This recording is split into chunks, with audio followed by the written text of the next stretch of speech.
Sa araw-araw na kinagagalawan natin dito sa mundong ito, may mga magaganda at masasamang pangyayari sa buhay natin. Pero ano nga dapat ang gagawin natin upang maharap ito? Ang dasal. Ito ay isang aksyon sa pag-uusap o paghihingi ng tulong sa Diyos upang gabayan tayo sa ating pang-araw-araw. Tayo mga Pilipino ay likas sa pagiging maka-Diyos o ang therapy. Ang psikolohiya ay isang sayantipikong pag-aaral ng diwa, isip at pag-uugali ng isang tao. Ang therapy ay ang panggagamot sa ating isip o kalusugan para mapabuti tayo, tulad ng depression, anxiety at iba't iba pang mental disorders. Pero ano nga dapat dito sa dalawang to para maharap natin ang ating mga problema sa araw-araw? Tara at tunghayan natin. Welcome to Magnificent from BSP 1A. And today's episode, I am Angela Sebelisacan and I'm with my co-host. I'm Samantha Jeremy M. Crozan, and today our guest speaker from this podcast is a registered psychometrician graduated from Pamatasan ng Lungsod ng Maynila in Bachelor's of Science in Psychology, Miss Bianca Blanco. So, papakilala pa ba? Hindi na, no? Okay, so Miss, yung first question po namin is, ano po yung masasabi? Ano muna pala yung topic pala natin sa podcast natin? So, ito yung topic kasi natin is, alam natin na maraming makaka-relate dito yung mga Pilipino. Kasi kapag pagod na tayo, kapag anxious tayo, pag hindi na natin alam yung gagawin natin, sinasabi ito ng nakarami. Daanin sa dasal. So, Miss, ano po yung masasabi niyo po dun sa term na daanin sa dasal? Daanin sa dasal actually reflects yung more than the strategy of Filipinos in terms of coping. It speaks a lot about our values. So ingrained na sa Filipino values yung pagiging maka-Diyos natin. We're religious by nature. Even long time ago, di ba, pinag-aralan natin sa social studies how our ancestors talaga value religion, even up until yung sa Spaniards when they came in and bring yung Catholic. So, yung Catholic faith. So, part na siya ng value system ng mga Filipinos, yung pagiging maka-Diyos. So, parang they attribute, hindi sa in Filipino psychology, dalawa yung tingin dyan. Parang first is, pinapaubayan na lang natin sa kung sino man, ina-attribute na lang natin lahat sa kay God, ganyan. But at the end of it all, parang ito yung means natin to cope up. Pero Miss, din po sa dasal versus therapy, like, ano po yung parang madalas yung na-encounter na misconception about it? Dasal versus therapy, yung misconception siguro is hindi pwedeng replacement nung yung isa. So, yes, we agree na ito ay matagal ng coping mechanism ng mga Pilipino, yung pag-attribute kay God. It works. Pero for some clinical cases, hindi mo siya pwedeng gamitin yung pagdadasal. May limitations. And yun nga, again, if may mga clinical diagnosis na, baka doon na pumapasok yung requirement ng pagkakaroon ng therapy.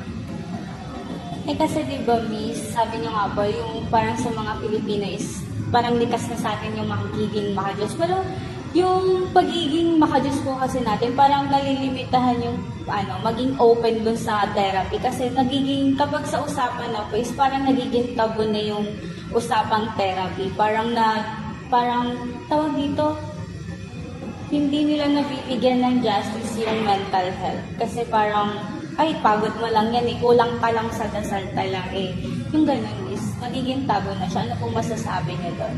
Well, there are a lot of differences naman talaga when it comes to approach, when it comes to method, and even yung mga practices or yung mga actual na ginagawa. But similarities. Yung similarities nila is yung goal. It's towards betterment of life. No? Pero yun nga, on the aspect of addressing clinical concern, hindi mo siya ma-apply. But towards achieving better life, I think dun nagsusurface yung similarity nila. But when it comes to approach, magkaiba kasi din yung ginagawa ng religion. But in terms of how you worship, yung mga practices na ginagawa mo. But at the end of the day, ang kulay niya is parang magkaroon ka rin ng self-reflection, meditation, ayun. So, Pero miss, may personal experience po kasi ako dyan. Parang one time po kasi na nag-breakdown ako. Tapos parang may kumausap po sa akin na parang, hindi naman po siya sa like sobrang matanda. Pero parang sinabi niya po kasi sa akin na parang idasal mo lang yan. Parang sinasabi, kasi po sa Catholic po, parang sinasabi niya sa akin na parang kulang daw po ako sa dasal. Parang kaya po ako nagkakaganon. So, parang hindi ko alam kung paano ko i-overcome kung ano sasabihin ko sa kanya dahil din sa sinabi niya na parang kulang lang ako sa dasal. Everyday naman po ako nagdadasal. Sadyang yun nga, miss, parang may mga napagdadaanan na po ako na parang hindi ko na kinakaya na i-open up sa faith ko.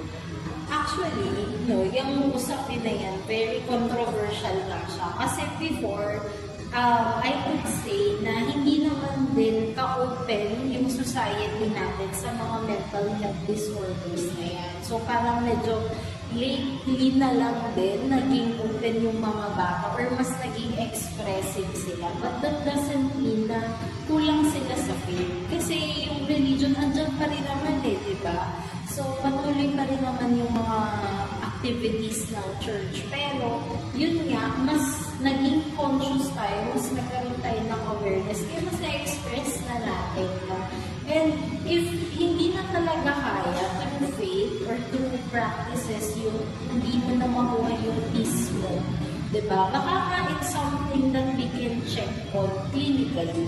And again, doon papasok, ano na talaga yung mga clinical disorders? It boils down na hindi naman siya yung parang psychological issue. So may mga biological factors din na sa pagkakaroon ng mga mental health na I think doon na magsistop yung limitation ng religion. Hindi na siya kaya i-cure.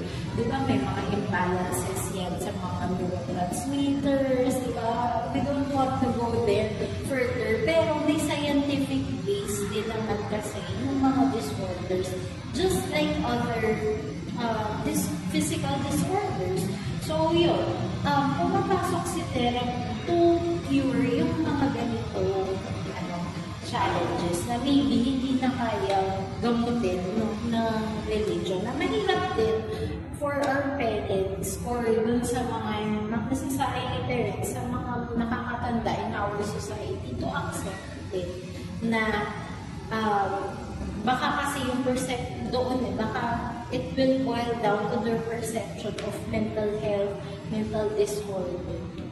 So, Miss, may na-encounter ka na bang ganun or na-experience mo na yung ganun? Oo, coming from a religious family din, na parang yung mga aunts ko, they're really part of yung mga CWL sa Catholic. So, family of Catholics kami na they are attending church. May mga other tasks sila. They're not just churchgoers. Talagang active members sila ng community. So, may ganon. But then, they're open. I'm glad that they're open to get to know really what mental health is, what mental health disorders are, and also more of mas collaborative yung approach. How can they meet halfway? Ganun naman sana yung magandang atake. It's not about defining ano yung differences, but how can we leverage all the advances or all the advantages of religion in our faith. And as a matter of fact, may mga psycho-spiritual, if nakapag-research kayo, may mga psycho-spiritual approaches na. So, kumbaga, ayan yung sinasabi natin na parang integration ng spirituality natin and yung mga psychological intervention. So, hindi naman sila parang hindi naman sila pwedeng mag-work in silo na if we can combine this, di ba? Lalo na, as I mentioned earlier, that religion is ingrained na sa culture ng mga Pilipino. So baka mas mapabilis yung mga approach or yung mas maging effective rather than otherwise. Mas maging effective yung treatment natin sa mga ganitong disorders or mga pangangailangan natin when it comes to At least may same experience din po ako sa inyo yung sa family. Kasi po yung lola ko po is, sabi niya is, pag may depression, hindi gawa-gawa lang naman po yun, hindi naman po totoo. Tapos parang may napanood din po ako sa movie na po siya yung mga pila dun is mga yung kabataan. Tapos parang sabi niya dun sa nanay niya na, nag-depress ako. Tapos parang pinagalitan po siya ng nanay niya na, bakit ka nag-depress? Maganda naman trabaho mo, okay naman, may ang ganda ng tinitirahan mo. So, bakit ka nag-iinarte ng ganyan? So, miss sa mga especially po kami, mga kabataan, ano po yung mga advice niya? Yun nga po na, dahil nga po sa mga elderly na sinasabi habang hindi po totoo yung mga ganitong mental disorders, tapos idaan na nga lang po sa dasal, pero nakakaranas po sila ng, yun nga po, parang depression or iba't ibang mental disorders. Ano po yung parang ma-advise niyo po sa Actually, ang hirap nun, no? Kasi may pinagdadaanan ka na nga personally, pero parang duty mo pa rin to explain these things to people. Pero kasi hindi na natatapos dun yung nakikita kong kailangan is to really inform everyone. Babalik at babalik tayo dun sa core principle na kung ano ba yung mental health, paano ba nagkakaroon ng ganito, yung mga basic concepts na gano'n. So in our world today, or in our country today, ang daming problema. So, isa sa mga parang hindi na pagtutuunan ng concept itong mental health. Kasi nga, sa atin, bilang part ng third world country, di ba, mas marami tayong primary needs na kailangan atupagin. But we have to understand that mental health is also one of the basic, is just like the physical health na kailangan natin intindihin. So that said, mas marami pa sanang information or mas marami pa sanang seminars or available services sa community that will give or that will parang give information sa mga nakakatanda, sa mga bata, kung ano ba talaga si mental health para mas maunawaan nila. Kasi if they understand it clearly, na hindi lang siya arte, na hindi lang siya OA,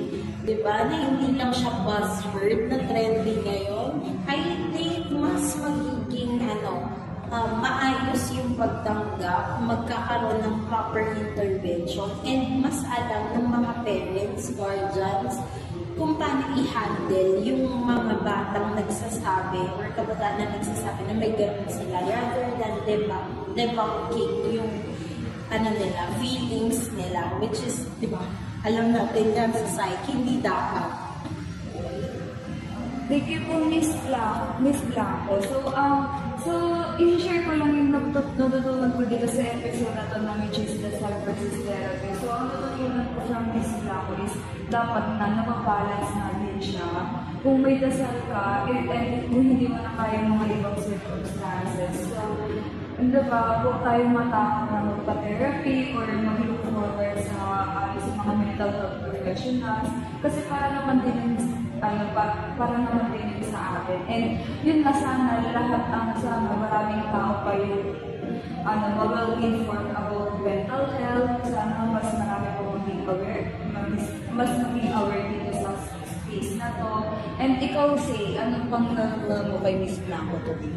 Siguro yung overall na natutunan ko is hindi talaga or parang walang differences yung dasal and yung therapy kasi both yun is nakakatulong para sa mental health natin.